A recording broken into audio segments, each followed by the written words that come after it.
The week around this Bears team has that familiar heavy energy, the kind that only shows up when division football is right around the corner. Everything feels amplified. The injury report set the tone early, especially because this was not a normal practice week. With the short turnaround, Chicago leaned into a walkthrough, so every name on that list deserves a little extra context instead of panic. Andrew Billings showing up as unavailable because of illness is something to monitor, but it is also the kind of situation that can clear quickly.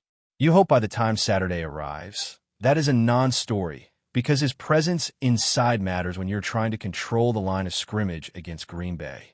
Luther Burden being sidelined is more concerning simply because ankle injuries can be unpredictable, especially late in the season.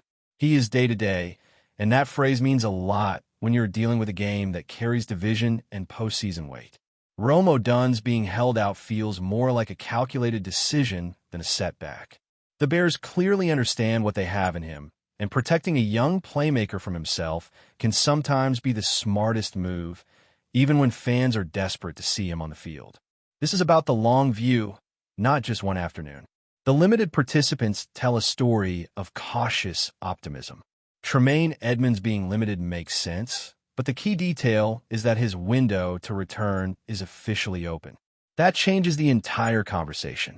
The idea that he could suit up as early as Saturday is huge, even if the short week makes it less certain. If it does not happen now, everything points to him being back very soon, and his impact and coverage this season was shaping up to be one of the best stretches of his career. Cole Kmet also being limited feels more like veteran maintenance than alarm bells.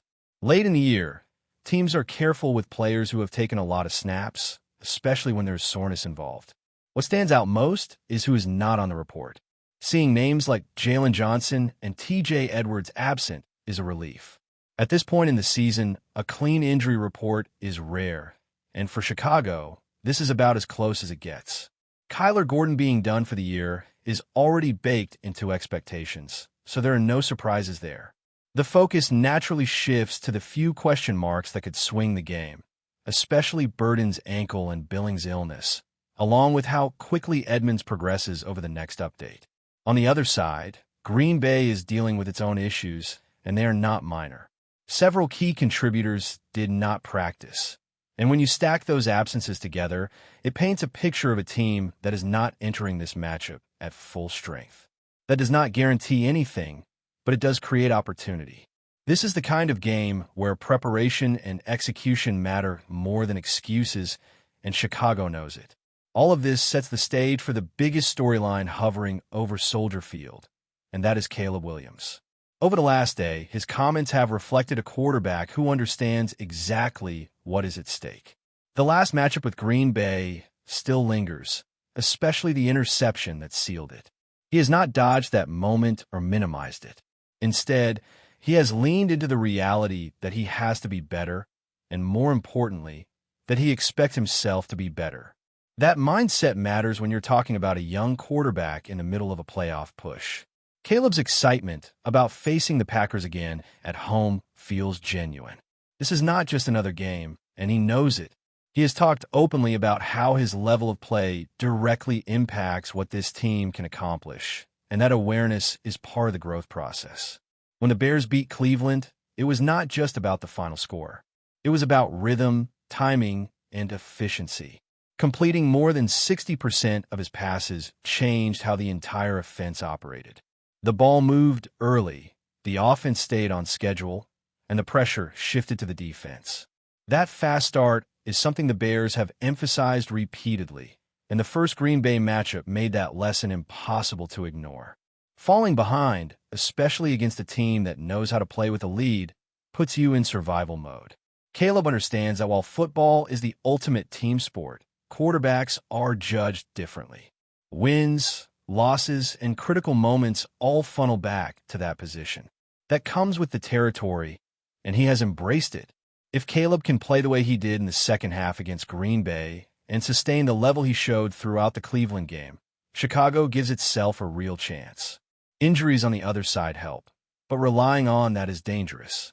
The goal is to control what you can control, and that starts with playing 4 full quarters of disciplined football. The running game has to be part of that equation. Setting the tone early, especially against a defense missing key pieces, takes pressure off the quarterback and forces Green Bay to adjust. The history between these teams looms large. Winning 12 of the last 13 matchups gives Green Bay confidence, and it adds urgency on the Chicago side. The Bears have already taken losses within the division, which means there is no margin left. This game is not just about pride. It directly affects the division race and how this season is remembered. Caleb's performance will be under a microscope, not because everything is his fault, but because everything ultimately runs through him.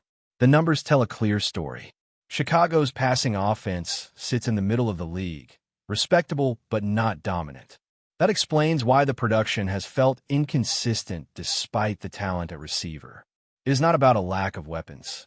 It is about execution, timing, and finishing drives. The Bears have already secured a winning season, and that is an accomplishment worth acknowledging. But now the bar is higher. The final stretch is where quarterbacks define themselves, especially when every opponent is fighting for a postseason spot. These upcoming games are uncomfortable by design.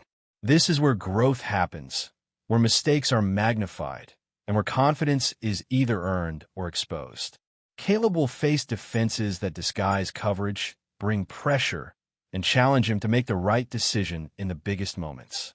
Limiting turnovers, adjusting at the line, and staying composed are not optional anymore.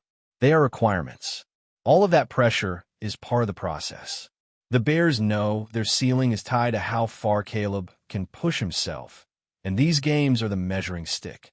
This is playoff atmosphere football before the playoffs even arrive, and how Chicago responds to that environment will say everything about where this team truly stands as the season continues to unfold. As much as the spotlight naturally falls on the quarterback, this matchup is just as much about what the defense does when everything tightens up. One of the veteran voices in that locker room made it clear that respect for the opponent does not mean fear, and that distinction matters in a rivalry like this. Green Bay's quarterback has earned respect through consistency and confidence, but respect does not excuse blown assignments or mental lapses. When you're facing a team that thrives on momentum, a handful of mistakes can flip an entire game in a matter of minutes. The Bears felt that firsthand in the first meeting. For stretches, the defense actually did its job. They forced stops early and kept Green Bay out of the end zone, but football rarely rewards effort without execution on both sides. When the offense could not capitalize, the pressure shifted back to the defense, and eventually the cracks showed. Big plays are killers in games like this, and cutting those out has to be the priority. Against elite teams, the margin is razor thin, and every snap carries weight. That is why the pass rush becomes such a critical factor. Over the past few weeks, there have been flashes of what this defensive line can be when it plays with urgency. 15 quarterback hits in one game changes confidence levels, and it reminds everyone what disruption looks like. The challenge now is consistency. One big performance does not define a unit, especially when you're facing an offense that is comfortable attacking downfield. The interior pressure has to complement what the edge rushers are doing. When the pocket collapses from the middle, quarterbacks are forced into quicker decisions, and that is where mistakes happen. That is also where experience matters. Veteran defensive linemen have seen these moments before. They understand that this is not about trying to win the game on one snap. It is about stacking disciplined plays, staying in your lanes, and trusting the scheme. The atmosphere at Soldier Field plays into that mindset. When that stadium is loud, it changes communication, timing, and rhythm for the visiting offense. This game demands energy, but controlled energy. Emotion without discipline is exactly how big plays sneak through. The Bears have to feed off the crowd while staying locked into their responsibilities.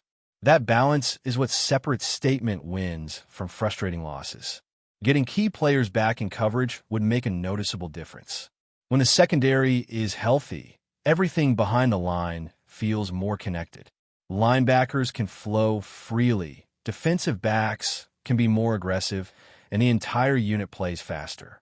That is when the defense looks like it belongs on the same field with the best teams in the conference. This matchup offers a chance to prove that growth is real not just situational. Green Bay's injuries create opportunity, but they also demand awareness. Backup players come into rivalry games hungry, eager to make a name for themselves. That means assignments have to be clean, communication has to be sharp, and tackling has to be secure. Nothing deflates a defense faster than allowing a broken play to turn into a long gain simply because of a missed tackle or a misread angle. The Bears do not need anything flashy to win this game. They need sound football. On offense, that means taking what the defense gives, leaning on the run game, and letting the quarterback stay in rhythm. On defense, it means pressure without reckless blitzing, coverage without panic, and tackling without hesitation. These are the games where fundamentals decide outcomes. This rivalry carries history, and history adds weight.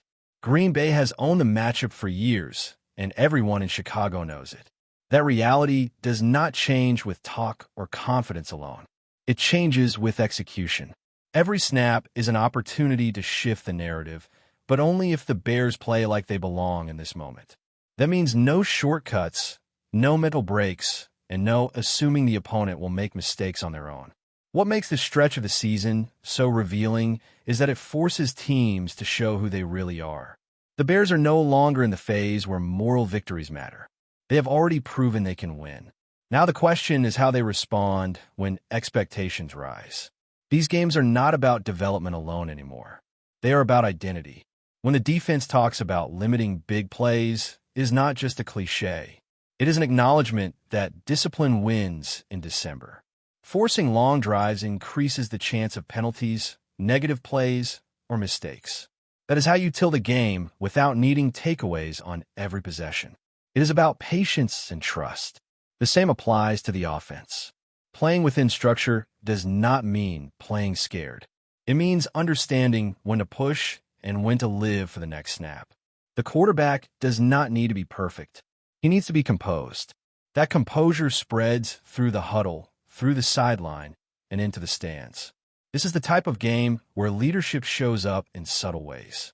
A well-timed check of the line. A defender lining up a teammate correctly before the snap. A response after a setback instead of frustration. Those moments do not show up in box scores, but they decide outcomes. Chicago has already taken a step forward this season. The record reflects that. But steps forward only matter if you keep walking. This matchup against Green Bay is a chance to show that the progress is real, that the lessons from earlier losses were absorbed, and that this team understands what it takes when the lights are brightest. Everything about this game demands focus, physicality, and belief, and how the Bears bring those elements together on Saturday will define what this final stretch truly becomes as the season pushes deeper into its most unforgiving phase. As this team takes the field, everything they've talked about all season converges into one night. Discipline versus chaos, confidence versus hesitation, growth versus stagnation. How they handle that tension will define not only this game, but the direction of the season as a whole, and it starts with trusting the work, trusting each other, and playing every snap like it truly matters. Before we continue, don't forget to subscribe to our channel and give this video a like. Your support helps us keep bringing you the latest updates on our Chicago Bears. And don't be shy. Drop your thoughts on the news in the comments below. In what is shaping up to be one of the most explosive locker room stories of the season, whispers of internal strife within the Bears organization have erupted into the open. Sources close to the team suggest that tensions reached a boiling point after a stunning statement from star player Ben Johnson, who reportedly declared, "He will not play with me anymore." The remark, according to insiders, sent shockwaves through the locker room, leaving teammates stunned and coaches scrambling for damage control. The identity of the teammate at the center of this brewing feud remains undisclosed, fueling speculation among fans and analysts alike. Some insiders hint at long-standing friction over leadership roles and playing style, suggesting that this is not an isolated incident, but rather the culmination of mounting frustrations that have been simmering behind closed doors. Others point to off-field dynamics, including conflicting personalities and locker room influence, as potential catalysts for this public rupture. The immediate effect of Johnson's pronouncement is palpable. Reports indicate that the Bears' locker room atmosphere is tense, with players reportedly taking sides and some questioning the stability of team chemistry. Coaches and management are said to be engaging in urgent crisis talks, seeking ways to mediate the conflict before it impacts performance on the field. Analysts speculate that if the situation remains unresolved, it could lead to difficult decisions, including lineup adjustments, trade considerations, or even suspensions. The ripple effect of this revelation extends beyond the team itself. Fans have taken to social media to express shock, disappointment, and curiosity, turning Johnson's comments into trending conversation points across platforms. Pundits are already weighing in, debating whether this fracture could derail the Bears' season or if it might serve as a wake-up call, forcing the team to confront internal issues and emerge stronger. While no official statements have been released by the Bears' front office, the speculation alone has created a media frenzy. With the locker room reportedly in turmoil and one of its stars refusing to play alongside a teammate, the Bears find themselves at the center of a narrative that combines athletic performance with human drama, proving once again that the stories off the field can be just as compelling as those on it. As the saga unfolds, all eyes remain on Johnson, the unnamed teammate, and the Bears' leadership. Fans and analysts alike are left wondering how, or if, this tense chapter will be resolved, and whether the team can regain cohesion before the pressure of the season tests them further. One thing is certain. In the high-stakes world of professional sports, locker room politics can be as unpredictable and as newsworthy as the games themselves. That's it for this update. If you enjoyed the video and want to stay updated with exclusive news about our Chicago Bears, be sure to subscribe to our channel and hit that like button. We can't wait to hear your thoughts in the comments. See you in the next video.